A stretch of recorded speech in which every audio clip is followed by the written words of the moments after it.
இயேசுவை காண்போம், இயேசுவை காண்போம், வாழ்வும் வழியும் உண்மையுமான இயேசுவை காண்போம், இயேசுவை காண்போம், இயேசுவை காண்போம், வாழ்வும் வழியும் உண்மையுமான இயேசுவை காண்போம். கிறிஸ்து இயேசுவில் பிரியமானவர்களே, இன்று தாய் திருச்சபையானது மாசிலா குழந்தையினுடைய திருவிழாவை கொண்டாடுகிறது.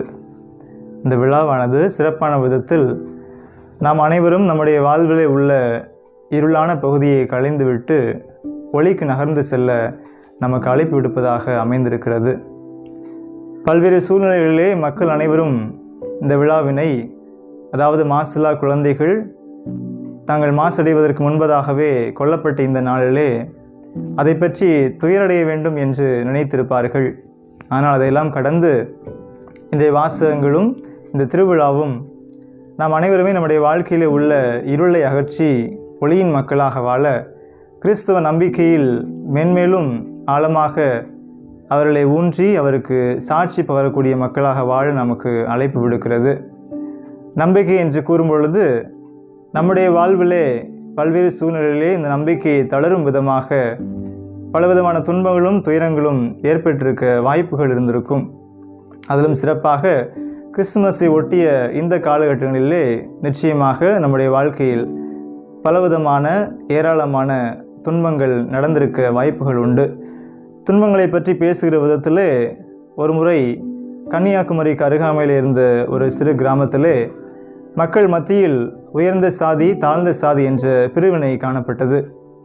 தாழ்ந்த சாதியைச் சேர்ந்த ஒவ்வொரு கிறிஸ்தவ மக்களும் ஒவ்வொரு முறை இந்த கிறிஸ்து பிறப்பு விழாவை கொண்டாடுவதற்கு உயர்ந்த சாதி மக்களை சார்ந்திருக்க வேண்டியதாக இருந்தது. அப்பொழுது ஒரு முறை 2004ஆம் ஆண்டு இந்த கிறிஸ்துமஸ் விழாவினை கொண்டாடுவதற்காக இந்த தாழ்ந்த சாதியை சேர்ந்த மக்கள் தங்களை தயாரித்து கொண்டிருந்தார்கள். அப்பொழுது எதிர்பாராத விதமாக இந்த உயர்ந்த சாதியை சார்ந்த மக்கள் அனைவரும், இந்த வருடம் நீங்கள் கிறிஸ்துமஸ் பண்டிகையை ஊருக்கு வெளியிலே உள்ள மலையின் மீது தான் கொண்டாட வேண்டும், ஊருக்கு உள்ளே நீங்கள் வரக்கூடாது என்று அவர்களுக்கு கட்டாயமாக கூறினார்கள். அதன் பொருட்டு இந்த மக்கள் அனைவருமே தங்களுடைய கிறிஸ்துவ நம்பிக்கையை தளர்ந்து போய், எதற்காக நாம் ஊருக்கு வெளியே சென்று அதை கொண்டாட வேண்டும், நாம் அதை கொண்டாடாமல் விட்டுவிடலாம் என்று எண்ணினார்கள். இருந்தாலும் கூட நாம் நம்பிக்கையிலே தளரக்கூடாது என்ற ஒரே காரணத்தினால் அவர்களும் அதை ஏற்றுக்கொண்டு அந்த தினத்தன்று கிறிஸ்மஸ் விழாவின் பொழுது அவர்கள் இந்த திருவிழாவை ஊருக்கு வெளியே உள்ள மலையிலே கொண்டாட ஆசைப்பட்டார்கள். அவர்களும் சென்று அந்த மலையிலே இரவு திருவழிப்பு திருப்பலியை முடித்துவிட்டு அங்கேயே தங்கிவிட்டார்கள். அடுத்த நாள்தான் நாம் அனைவருமே அறிந்தபடி மிகப்பெரிய துன்பமான சுனாமி என்பது மக்கள் மத்தியிலே பெரிய ஆபத்தாக விளைந்தது. அப்பொழுது அந்த உயர்ந்த சாதியை சார்ந்த மக்கள் யாரெல்லாம் அந்த ஊரிலே தங்கினார்களோ அவர்கள் அனைவருமே இந்த சுனாமி என்னும் பேரலைக்கு இரையாக மாறிப்போனார்கள். ஆனால் யாரெல்லாம் இந்த மலையிலே சென்று கிறிஸ்துமஸ் பண்டிகையை சிறப்பித்தார்களோ அவர்கள் கிறிஸ்தவ நம்பிக்கையில் ஆளப்படும் விதமாக காப்பாற்றப்பட்டார்கள். இது நமக்கெல்லாம் நம்பிக்கை என்னும் மாபெரும் வரத்திலே கொடையிலே வளர அழைப்பு விடுக்கிறது. அதே போல் ஒருமுறை அன்னை தெரேசாவிடம் ஒரு பேட்டியாளர் சென்று, நீங்கள் இவ்வளவு துன்பங்களையும் கடந்து எப்படி இன்முகத்தோடு இந்த பணியை தொடர்ந்து ஆற்றுகிறீர்கள் என்று கேள்விப்பட்ட பொழுது அதற்கு அன்னை தெரேசா நற்கருணை ஆண்டவரை கைகாட்டி, இவர்தான் எனக்கு அனைத்தையும் செய்ய ஆற்றலை தருகிறார் என்று குறிப்பிட்டார். நாம் அறிந்தபடி அன்னை தெரேசாவுடைய வாழ்விலே பலமுறை பல்வேறு விதமான சோதனைகள் அவருடைய பணி வாழ்வை தடை செய்தது. இருந்தாலும் கூட கிறிஸ்து இயேசுவில் கொண்ட ஆழமான நம்பிக்கையின் காரணமாக அவர்கள் அதையெல்லாம் கடந்து இன்றும் அகில உலகத்தின் தாயாக மாறியிருக்கிறார்கள். அதே போல நாம் மார்க் நற்செய்தியிலே பார்க்கிற பொழுது பிறவியிலேயே பார்வையற்ற ஒருவர் இயேசு அந்த வழியாக வருகிறார் என்று அறிந்தவுடனே, தாவீதின் மகன் எனக்கு இறங்கும் என்று உரத்த குரலிலே கத்தி அங்கு கூச்சலிட்டார். ஆனால் இயேசுவை சூழ்ந்திருந்த சீடர்களும் மற்ற மனிதர்களும் சத்தம் போடாதே, அமைதியாயிரு என்று கூறி அவரை அதட்டினார்கள். ஆனால் அதையெல்லாம் கடந்து அவர் மீண்டுமாக தாவீதின் மகன் எனக்கு இறங்கும் என்று அவருடைய நம்பிக்கை நிமித்தமாக கத்தி கூச்சலிட்டார். இதை அறிந்த இயேசு கிறிஸ்துவும் அவர் பக்கமாக திரும்பி, நான் உமக்கு என்ன செய்ய வேண்டும் என்ற கேள்வியை எழுப்புவதை நாம் நற்செய்தியிலே பார்க்கிறோம். இந்த விதமான கேள்வியை இயேசு மற்ற நற்செய்திகளில் எழுப்பியிருக்க வாய்ப்பில்லை என்றுதான் நற்செய்திகள் நமக்கு வெளிப்படுத்துகின்றன. இதே வார்த்தைகளை பயன்படுத்திய மற்றொரு மனிதர் புனித பிரான்சிஸ் அசிசியார். அவர் தமியானோ என்ற ஆலயத்திலே அமர்ந்திருக்கும் பொழுது அங்கு இறைவன் அவரோடு பேசுகிறார். அவர் பேசிய வார்த்தைகள், என்னுடைய ஆலயத்தை பழுதுபார் என்பதுதான். பிரான்சிஸ் அசிசியார் துவக்கத்திலே அவர் கூறியது அந்த ஆலயத்தை என்று, கட்டிடத்தால் கட்டப்பட்ட ஆலயத்தை நினைத்து கொண்டார். ஆனால் இறைவன் கூறியது தூய ஆவி வாழுகிற அவருடைய சொந்த உள்ளமும் உடலும்.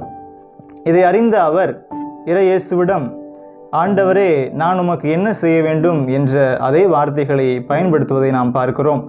நற்செய்தியிலே இயேசு கிறிஸ்து பயன்படுத்திய அந்த வார்த்தைகள் அந்த குருடருடைய வாழ்க்கையிலே மிகப்பெரிய மாற்றத்தை ஏற்படுத்தியது. அவருடைய இருளை எல்லாம் அகற்றி அவரை ஒளியின் பாதைக்கு வழிநடத்தி சென்றது.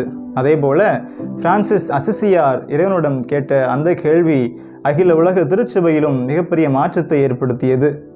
திருச்சபையிலே காணப்பட்ட இருளான பகுதிகளை அகற்றி திருச்சபையை மாபெரும் ஒளியின் பாதையிலே வழிநடத்த அவர் தன்னையே கையளித்தார்.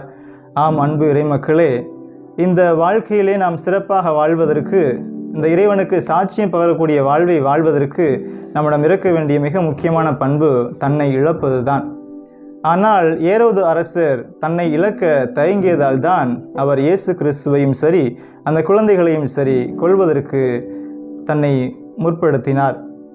நாம் நற்செய்தியிலே பார்க்கும் பொழுது ஏரோது அரசர் எங்கே தனக்கு எதிராக ஒரு மனிதர் ஆட்சியை பிடித்து விடுவாரோ என்ற தான் என்கிற மனப்பக்குவத்தில் தான் இந்த முடிவை எடுத்தார் என்பதை நாம் தெள்ள தெளிவாக அறிந்து கொள்ள முடியும். ஏனென்றால் ஏரோது தன்னுடைய ஆட்சியை பற்றி கொள்வதற்காக, தன்னுடைய அரசை நிலைநாட்டுவதற்காக தான் என்ற எண்ணத்தினால், தான் என்ற சிந்தனையினால் தன்னுடைய சொந்த மகன்கள், மாமியார், உடன் பிறந்தவர் என்று எத்தனையோ நபர்களை கொன்றார் என்பதை நாம் பல விவிலிய குறிப்பீடுகளிலே வாசிக்க கடவோம். ஆம் அன்பார்ந்தவர்களே, இந்த தான் என்ற எண்ணத்தை நாம் என்று தவிர்க்கிறோமோ அன்றுதான் நாமும் இறை நம்பிக்கையிலே ஆழமாக வளர்ந்து கிறிஸ்துவுக்காக நம்மையும் இழந்து வாழ முடியும். ஆகையால் நம்முடைய சமுதாயத்திலும் சரி சொந்த வாழ்விலும் சரி தான் என்ற இந்த எண்ணத்தை, தான் என்ற அகந்தையை, தான் என்ற இந்த சிந்தனையை தவிர்த்து கிறிஸ்துவுக்கு சாட்சி பெறக்கூடிய மக்களாக, மாசில்லா குழந்தைகளைப் போல நம்மையே இழந்து கிறிஸ்துவ நம்பிக்கையிலே வளரக்கூடிய மக்களாக வளர தேவையான வரம் வேண்டி பலியிலே ஒன்றாக இணைவோம். கிறிஸ்து நம் ஒவ்வொருவரையும் நிறைவாக ஆசீர்வதிப்பாராக. ஜெபம். அன்பும் இரக்கும் நிறைந்த அன்பு இறைவா, இதோ இந்த நல்ல நாளிலே தாய் திருச்சபையானது மாசில்லா குழந்தைகளின் திருவிழாவை கொண்டாடுகிறது. இந்த நல்ல வேளையில் நாங்களும் கூட எப்படி இந்த மாசில்லா குழந்தைகள் தங்களை இழந்து இரத்த சாட்சியாக கிறிஸ்து இயேசுவுக்காக, திருச்சபைக்காக, திருச்சபையின் நம்பிக்கைக்காக இறந்தார்களோ அதே போல நாங்களும் கூட எங்கள் வாழ்விலே வரக்கூடிய பல தடைகளையும் சோதனைகளையும் சாதனைகளாக மாற்றி இயேசுவின் வழியில் வழிநடந்து கிறிஸ்துவ நம்பிக்கையிலே இன்னுமாக வளர தேவையான ஆற்றலையும் அருளையும் பொழிந்திட வேண்டுமாய் ஆண்டவர் இயேசுவின் நாமத்தில் ஜெபிக்கிறோம். ஆமென்.